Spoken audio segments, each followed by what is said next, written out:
Dun, dun, dun, dun.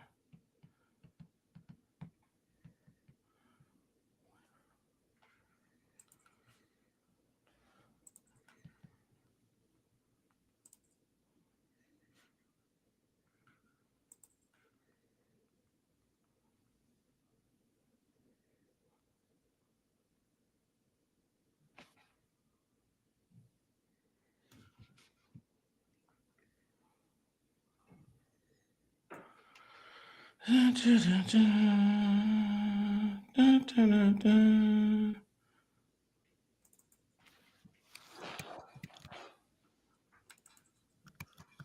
Welcome back. Welcome back. It is College Hoops RX with your boy Sosa Picks and Spin Doc Sports.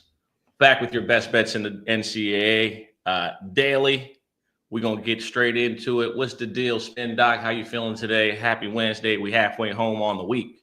Yeah, feeling good. Feeling good. It's Wednesday and Thursdays are typically pretty heavy game days. Friday not so much, and then obviously the big ones on Saturday. But yeah, we're getting into conference play, and we're getting into repeat matchups, which do have some value.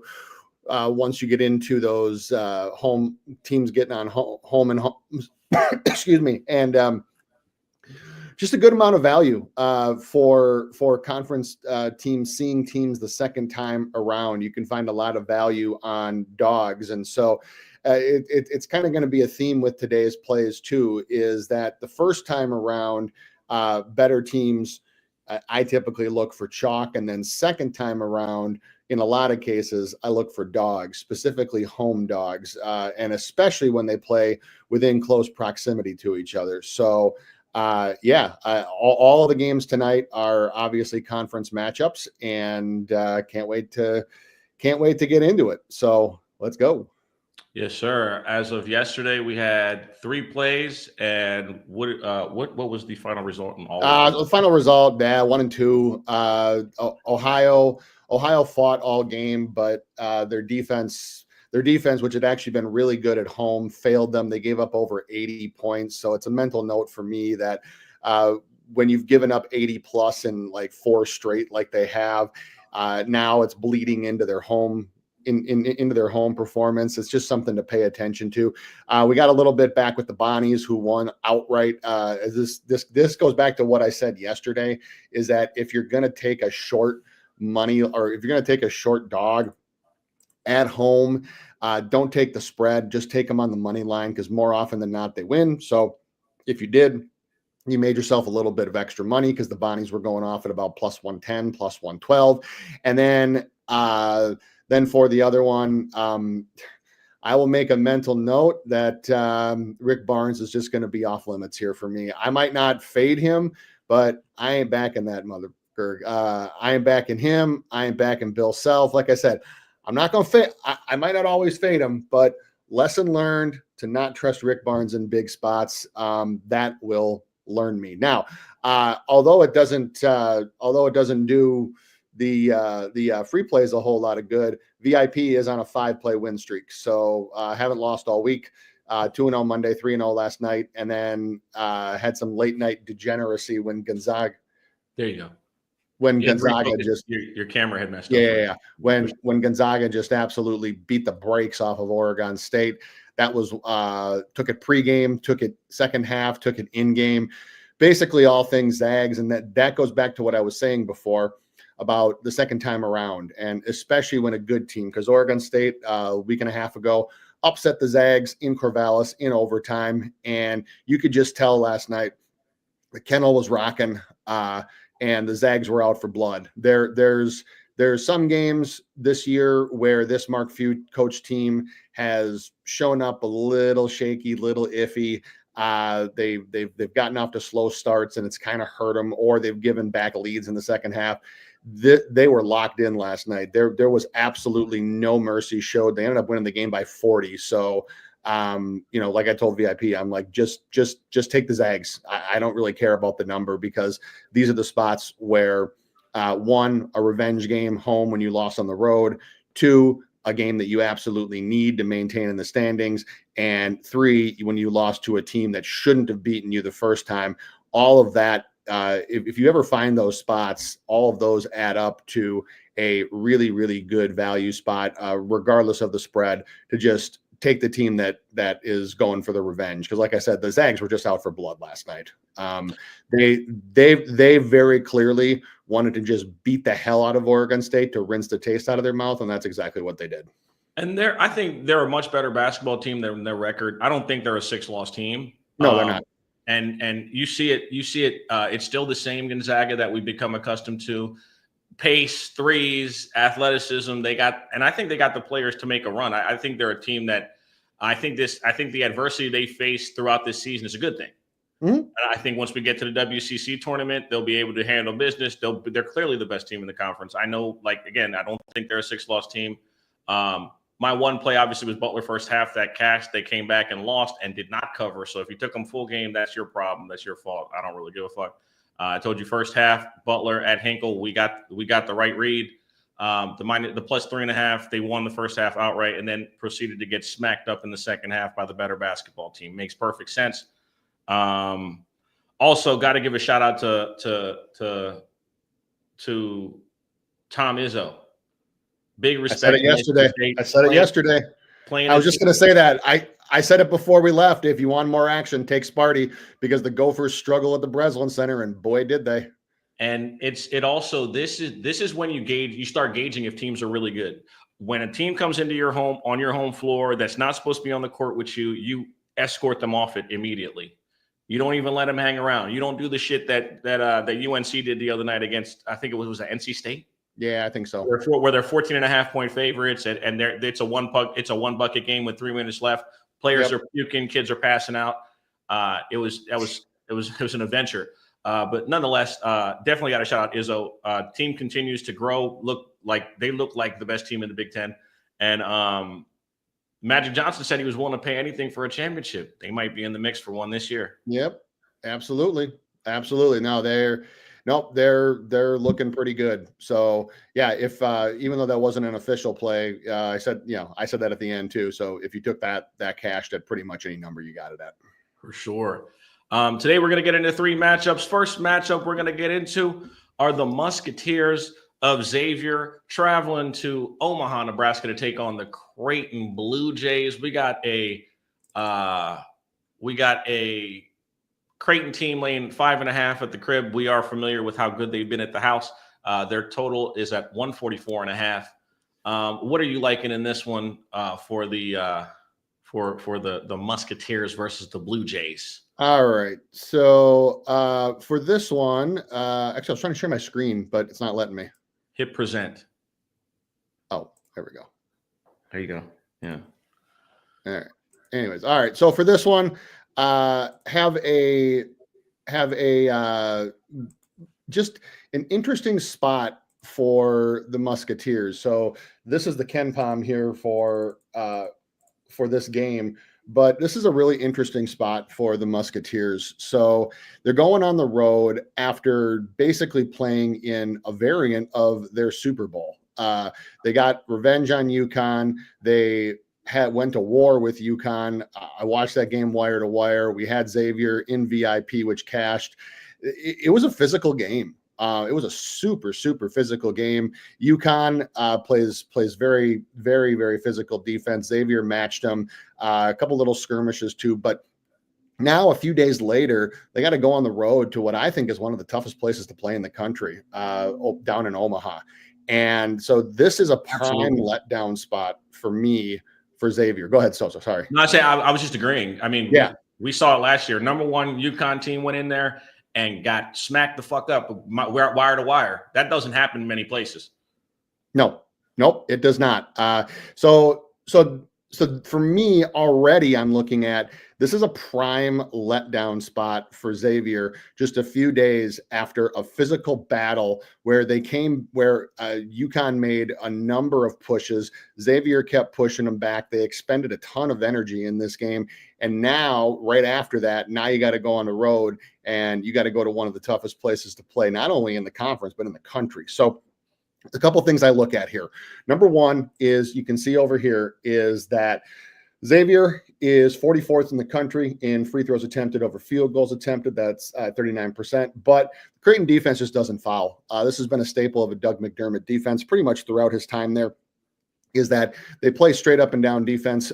They don't send teams to the line. They don't reach. They don't look for steals. And that's very evident here by you see that their forced turnover rate is only 12.6%. What they prefer to do is they prefer to force you into bad jump shots. And then they obviously have Kalkbrenner and a few other guys down low to grab rebounds, etc. So not really a team that's going to get out there and steal and run.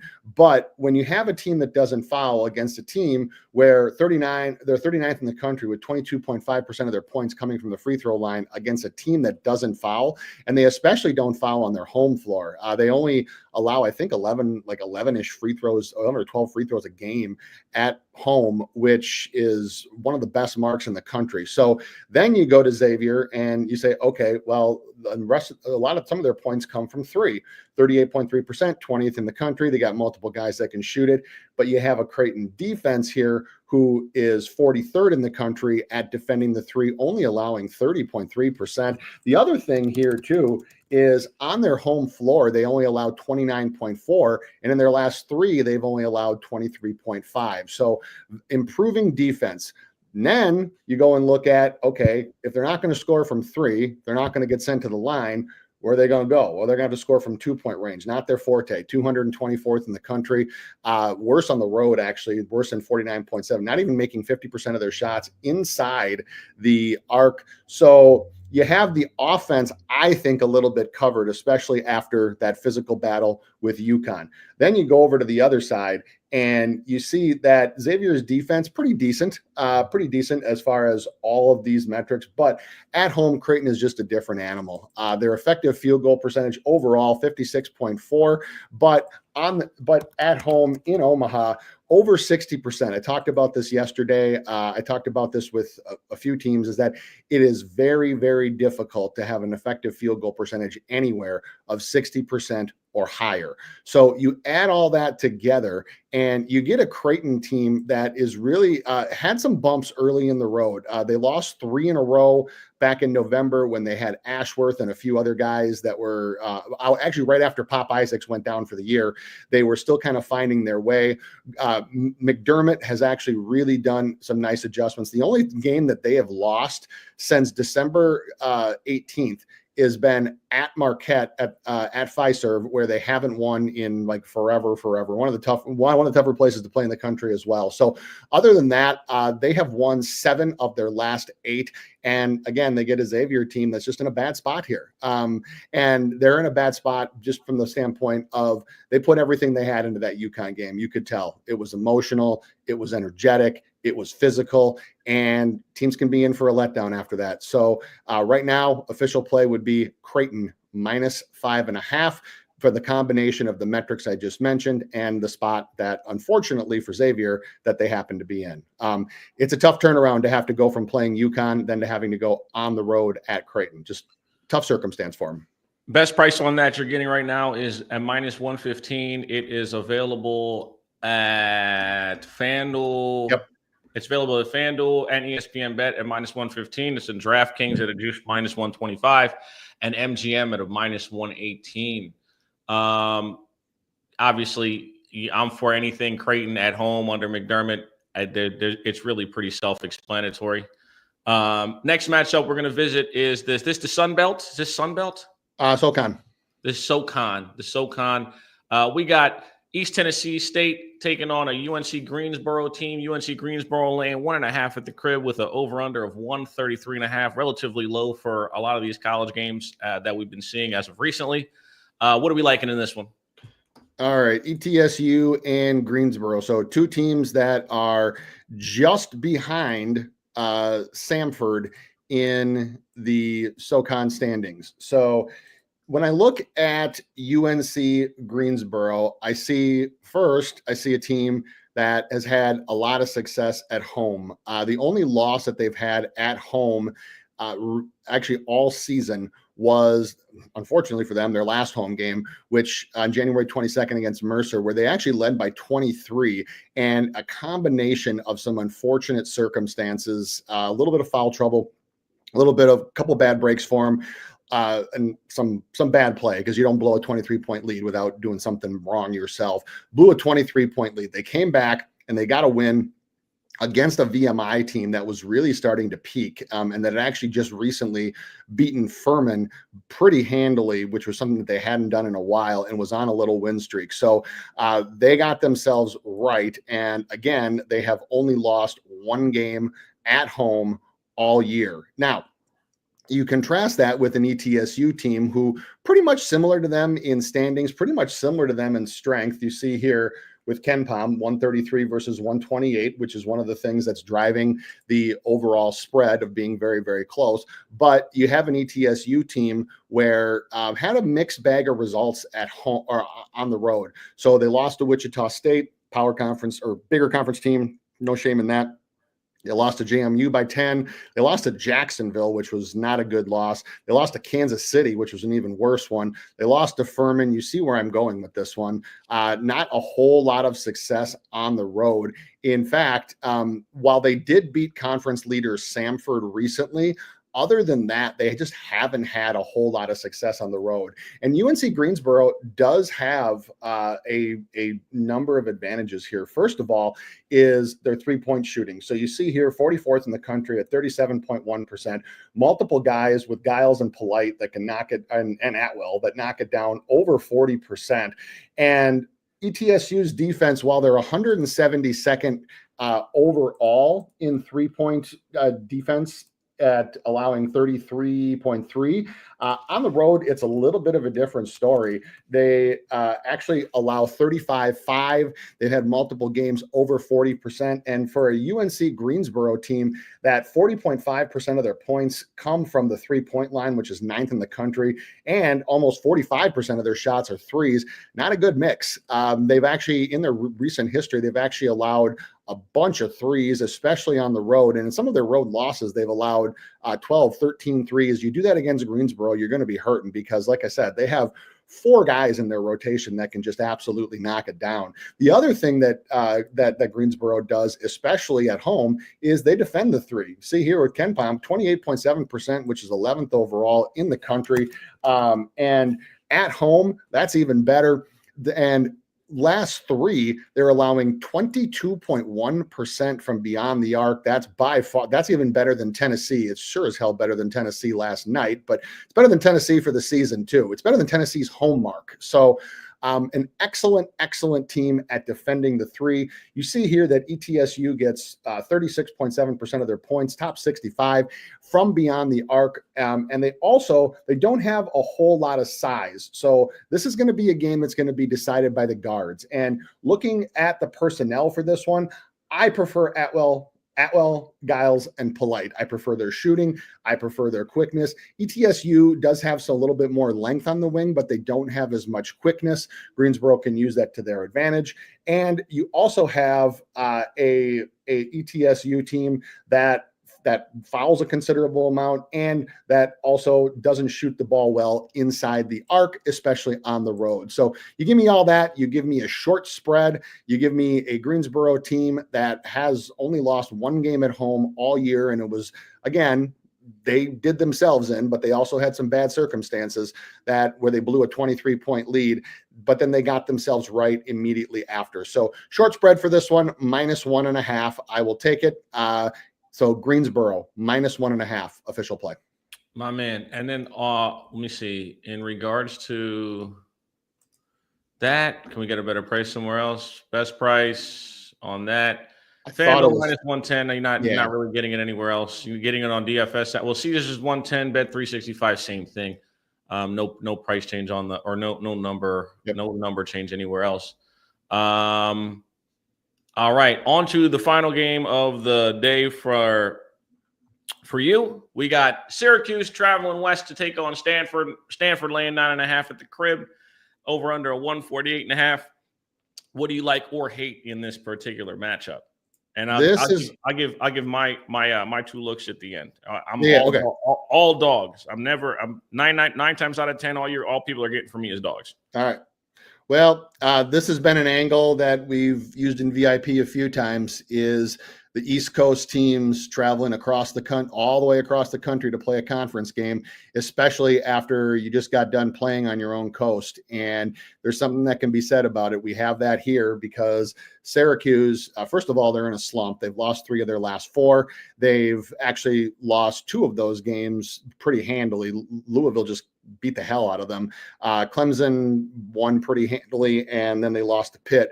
The only win was at home against Notre Dame in a pretty ugly game. So not playing the best, and just got done playing on Saturday. So now they got to fly across the country and to play against a Stanford team that has been at home since January 22nd. They played Miami and Florida State, won both of those games pretty handily, and now go and get a Syracuse team that they have a few advantages over. So first of all, what they have is they have Maxime Renaud. And if you've never watched Maxime Renaud, man, this kid can play. 7 feet, 250, can step out and hit the 3, averaging 20.5 and 11.7 per game. Syracuse really has nobody that can match up with him. Well, actually, not a lot of teams do. They do have Eddie Lampkin here, but Lampkin is 6'11", but he's also 260. He's more of a traditional big, kind of plodding, kind of slow, little bit slower. And so Renaud can play inside, outside, just a superb passer. So they have that right off the bat. You also have a Syracuse team that just doesn't shoot very well at all.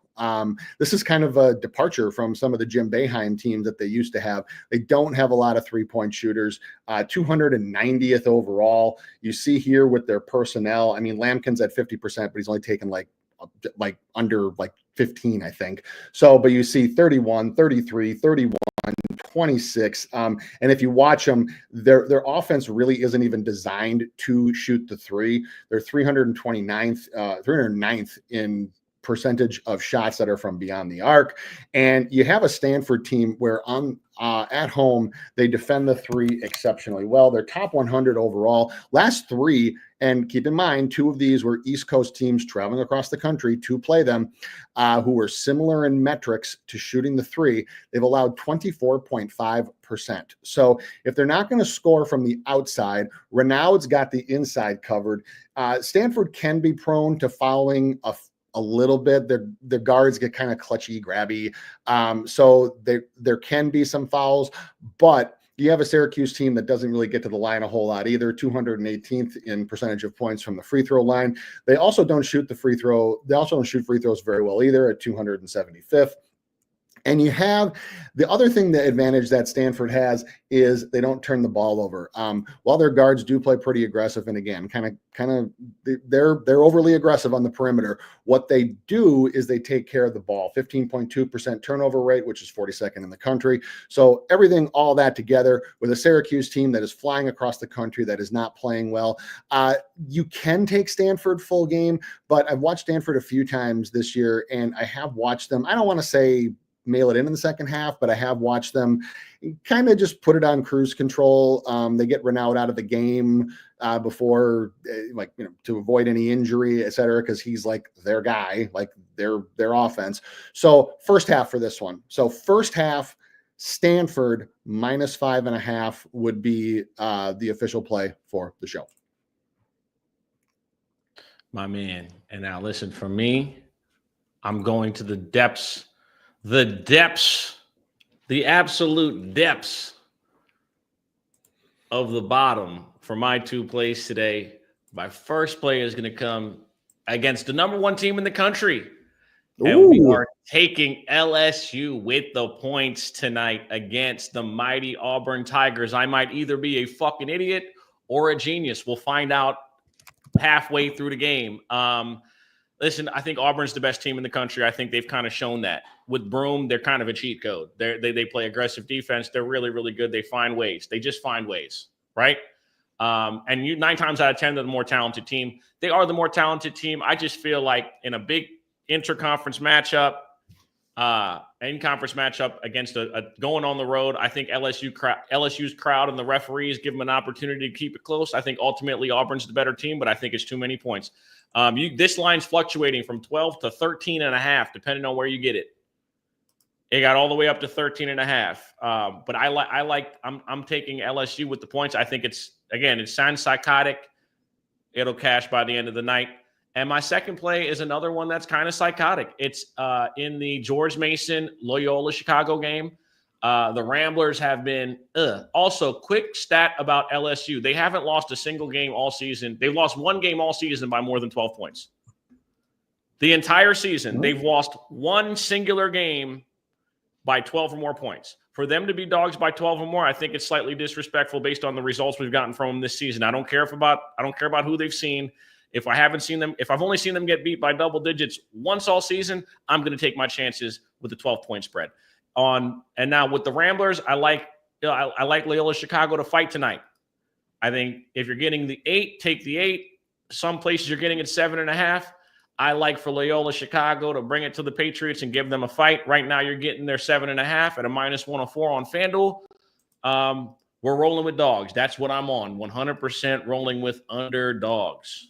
That is it. I'm not worried about any of the other stuff. And also, I took one home dog, one road dog, so I'm not discriminating. We're on to that. Any other leans, thoughts, and just general insights in regards to the rest of the slate, and we can get up out of here? Yeah, the rest of the slate, there's a few that I'm eyeing up right now. I think that even though they're on the road, Houston to me just -8 is probably enough. I typically stay away from road chalk, even road chalk like as good as Houston. I also think that like St. Joe's at -9.5 against Duquesne has a little bit of value. Right now, you have Miami and Virginia are basically a pick 'em.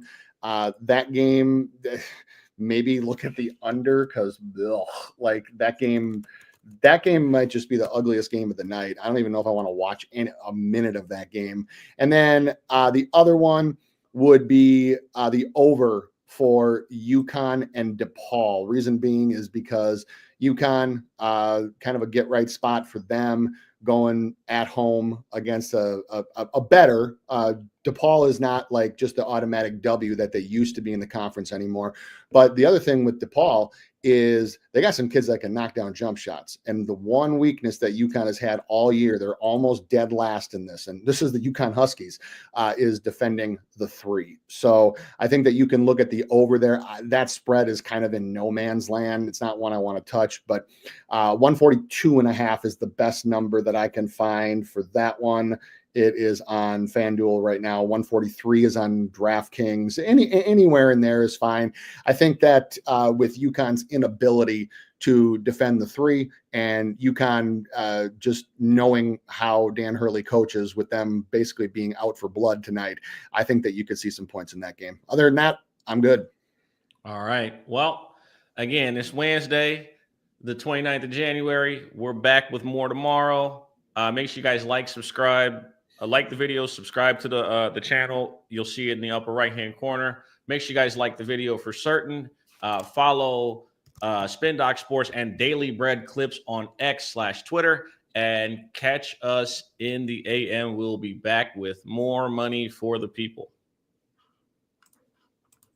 Peace. Yep.